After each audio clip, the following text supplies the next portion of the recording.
Olá, muito bom dia a todos. Eu estou nesse momento aqui na Delegacia Geral de Plácido de Castro com o delegado responsável pela instituição, Danilo Almeida, que vai falar um pouco sobre as operações da Polícia Civil desencadeada aqui no município e adjacência nos últimos dias. Primeiramente, quero parabenizar o senhor pelo trabalho brilhante que a Polícia Civil vem desenvolvendo aqui no município. Sabemos que é um trabalho árduo e parabenizar também o senhor há um ano aqui no município de Plácido de Castro, né? Exato. Mais de ano um pouquinho. Bom dia do senhor. Bom dia, meu amigo Francisco.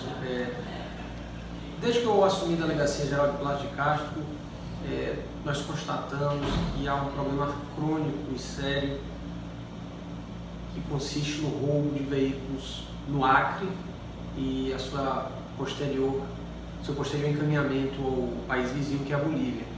Infelizmente isso ocorre por uma série de fatores, né? É uma situação realmente complexa, que ela ultrapassa os limites da nossa gestão de unidade policial. A gente vai citar, por exemplo, a legislação muito frágil e complacente do nosso país vizinho, que permite a regularização de veículos roubados. Entra nessa senda um cenário de macrocriminalidade organizada, também o fato de uma fragilidade no nosso controle fronteiriço. Mas ainda assim, e mesmo considerando as limitações estruturais da Polícia Civil, enfim, no contexto, né, da segurança pública, nós percebemos a necessidade de fortalecer esse combate a crimes na fronteira no que diz respeito a roubos. Por quê? Porque ele está totalmente interligado. Toda vez que um veículo roubado sai do estado do Acre, naturalmente entram drogas e armas. Então é uma coisa que só tende a aumentar, ela se retroalimenta. E esse não é um problema simplesmente do município de Plácido de Castro. Se nós pararmos para pensar, e isso vem ocorrendo de maneira sistemática nos últimos tempos, graças ao nosso trabalho, ao trabalho da Polícia Militar, ao trabalho da Polícia Federal aqui na fronteira, já há algum tempo que houve uma diminuição sensível no roubo de veículos no nosso município. Ainda assim, esses veículos continuavam e continuam passando. Por quê? Porque esses roubos eles acabam sendo praticados em outros locais. Em um mês e meio, nós recuperamos aqui, só a Polícia Civil e a Polícia Federal, ao menos 9 veículos, né? Eles haviam sido roubados praticamente todos em Rio Branco e suas adjacências, né? Municípios próximos, Bujari e Senador Guiomar. E se nós pararmos para pensar, toda vez que nós nos deparamos com um veículo roubado, a gente tem uma história dura, uma história cruel. É uma família que teve sua casa invadida, que teve a sua liberdade restringida. Isso constitui um trauma que essa família vai levar para o resto da vida. Então, nesse sentido, nós percebemos que temos que intensificar as ações na fronteira. Mas, enfim, de todo modo, o que é que nós percebemos? Que quando nós trazemos a normalidade, quando nós mostramos que o Estado está presente, quando nós controlamos as vias que dão acesso à fronteira, que no caso seria aqui a Avenida Evo Morales, né, que depois ela, por meio da carreteira, chega a Ribeira Alta, que é o polo distribuidor desses veículos roubados, porque ali funciona como um entroncamento fluvial, dali você tem acesso à Bolívia toda. Danilo, no caso, esses veículos que essas organizações criminosas furtam nos municípios adjacentes, eles já têm um destino certo? São encomendados ou as facções, no caso, levam aleatoriamente? O que se percebe hoje é que há um verdadeiro consórcio, por exemplo. Esses veículos são roubados de maneira fragmentada. O que eu quero dizer com isso?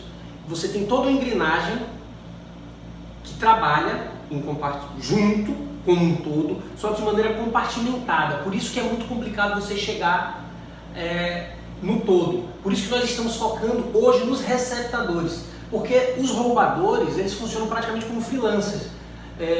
O receptador diz, eu quero um carro. Isso roda, a gente está falando de uma criminalidade organizada, e a partir daí grupos, células acabam se interessando ou não pela proposta dos receptadores. Por isso que essas ações que nós promovemos agora nessa semana são tão importantes, porque nós prendemos um receptador importantíssimo aqui, que era ele quem cuidava da fronteira especificamente, e o indivíduo que cuidava de Rio Branco. Então essas pessoas se comunicam com criminosos que estão na Bolívia, com criminosos que estão em Rondônia, e de modo que a partir daí você começa a avançar na cadeia criminal. Isso tem resultados mais efetivos. Esses veículos, eu acredito assim, devido à fronteira aqui em Plácido de Castro ser aberta, não ter fiscalização nenhuma por parte do Estado, eu acredito até que esse não é um trabalho da Polícia Civil, seria um trabalho, acredito que, do Exército Brasileiro.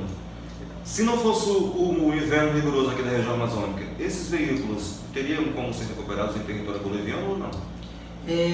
De maneira muito curiosa, o inverno amazônico, né, com essa questão de chuvas tão fortes, torrenciais, acaba ajudando nós brasileiros, porque não fosse isso, certamente veículos mais baixos passariam.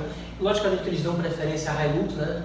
Os bolivianos há um mercado, as caminhonetes, né? Há um mercado para essas Hilux, só que nós percebemos que eles estão ficando mais audaciosos, né? Eles vêm tentando passar agora veículos mais baixos, enfim, só que com as condições das vias dentro da Bolívia, pelo menos nesse trecho aqui de fronteira de Plácido de Castro, são muito precárias.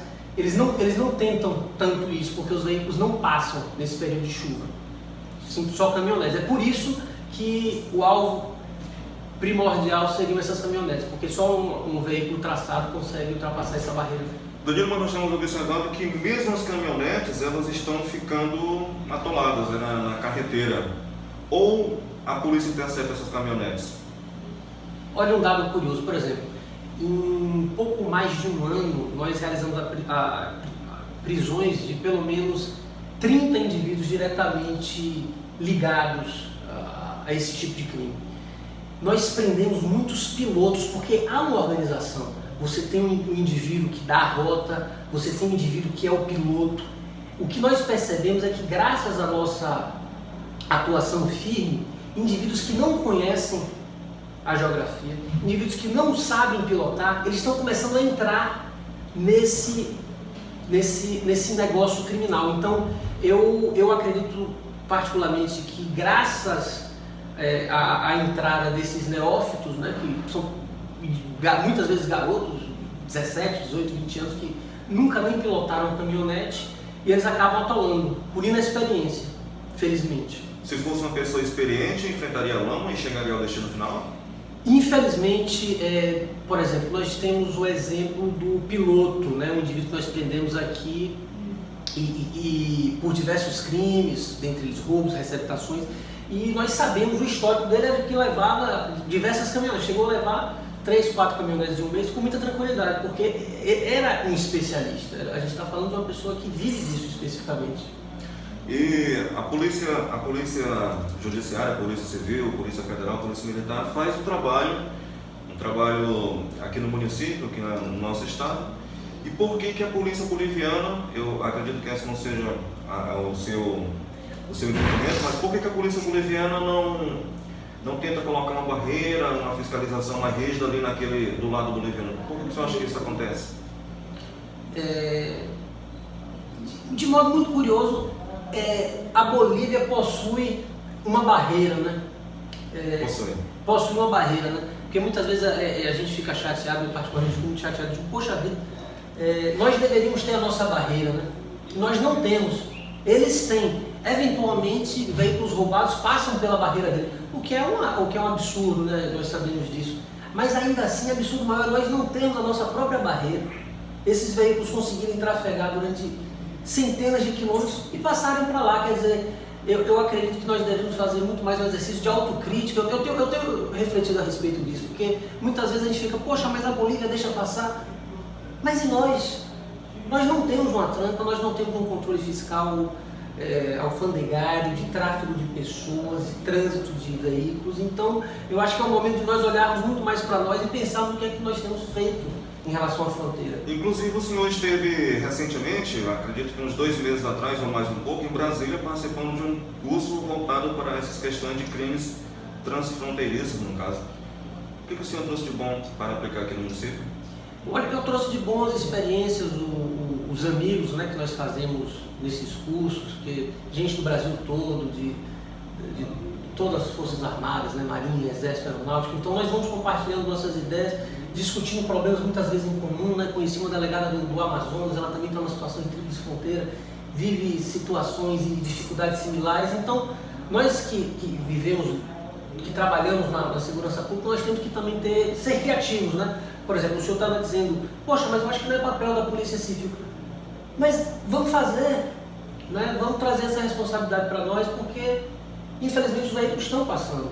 Então eu acho que a partir dessas ações de recuperação de veículos, patrulhamento até mesmo ostensivo, isso acaba inibindo. E o camarada percebe que não é tão vantajoso, que não vale a pena correr esse risco, né? Ele vai de repente migrar, né? A gente sabe que não existe vácuo para esse tipo de ação. Infelizmente o indivíduo que abraça a vida criminosa, ele vai tentar um caminho, mas que tente em outro lugar, que vá buscar outras maneiras, que nós passemos a ter uma fronteira mais segura, porque quem está padecendo é o pessoal de Rio Branco, é o pessoal de Senador, quer dizer, eu acho que a gente está indo bem. É a própria comunidade de Palácio de Castro também que fica amedrontada com tantos crimes. Inclusive essa semana a Polícia Civil, em ação conjunta, recuperou um Fiat Strada que estava abandonado ali no bairro da Manchete. E fala um pouco sobre essa ação. O que é que acontece? Segunda-feira nós deflagramos uma operação, prendemos um receptador importante, prendemos em flagrante delito o indivíduo com meio quilo de cocaína e a partir de levantamentos e investigações nós acabamos descobrindo um local onde havia um veículo que havia sido roubado no município de Bujari. Em continuidade a essas ações, nós prendemos em Rio Branco o indivíduo de alcunha pequeno, quer dizer, um indivíduo contra o qual já havia 3 mandados de prisão, já com sentença condenatória transitada julgada, um indivíduo muito perigoso. Um pequeno, no caso, é residente aqui de Palácio de Castro. O que é que acontece? Ele está foragido da justiça já há muitos anos, então nós vínhamos monitorando esse indivíduo já há algum tempo. Ele não tinha pouso certo, ele está sempre, sabe, fugindo, ele ficava um tempo na Bolívia, ele ficava um tempo em Plástico, quando a gente se aproximava ele saía, ele era muito esperto nesse sentido, tanto que a última vez que ele quase foi preso foi até pelo antigo comandante da Polícia Militar, que chegou muito próximo disso, só que ele era tão perspicaz que ele deixou um cavalo selado no fundo das casas, e quando a Polícia Militar foi alcançar, ele já montou no cavalo e foi embora. Quer dizer, ele é um camarada muito perspicaz. Mas aí ficamos muito felizes, né? Porque ele estava comandando roubos, tráfico de drogas dentro de Plástico por meio de um celular, enfim, lá em Rio Branco. Rodrigo, vamos voltar a falar as questões aqui da nossa fronteira. Durante esse ano de 2021, por questões políticas, falou-se bastante em colocar uma barreira ali na via de acesso à entrada à comunidade boliviana de Evo Morales, falou-se em duplicação da via, falou-se em colocação de iluminação pública e falou-se também na construção de uma barreira policial e também no melhoramento daquela ponte. Nós sabemos que aquela ponte, tirando a criminalidade de lado, aquela ponte ela está em estado precário, as pessoas que transitam por ali todos os dias correm risco de segurança. Em relação às questões dessa fronteira aberta, o que o senhor acha que o poder público, o poder executivo municipal, o próprio estadual pode estar desenvolvendo para melhorar essas questões? Eu tenho percebido uma boa vontade do prefeito Camilo. Nós nos reunimos algumas vezes com todas as forças que atuam aqui, né? Polícia Militar, Polícia Federal, e em algumas oportunidades ele se comprometeu a implementar uma guarita ou alguma barreira que auxiliasse nesse controle de pessoas e veículos. Infelizmente não conseguimos avançar tanto, até por questões jurídicas, porque nós sabemos que não é atribuição do Executivo Municipal encampar essa fiscalização, e sim seria da União. Mas, por exemplo, fico até feliz com essa pergunta, porque o apoio que nós tivemos agora do prefeito foi muito interessante, né? Ele deu um suporte para acomodar os policiais que vieram aqui, então ele tem feito a parte dele, me parece. No entanto, temos que avançar muito a nível federal, a nível federal, porque realmente quem tem que controlar as nossas fronteiras é a União, né? Seja por meio do Exército, ou enfim, da Receita Federal, da própria Polícia Federal. Questão de equipamentos na polícia, fizemos uma matéria recentemente onde verifica-se que a polícia não tem equipamentos apropriados para adentrar mais nesse período de chuvas intensas, recuperar veículos em território boliviano, ou seja, no meio rural, que seja, no caso, ausência de veículos. As caminhonetes são traçadas, no caso, né? Mas, no caso, a polícia dispõe de triciclos, equipamentos apropriados para esse tipo de resgate? Temos esse desafio, como o senhor bem colocou na matéria, infelizmente ainda padecemos de limitações, né, técnicas razoavelmente sensíveis.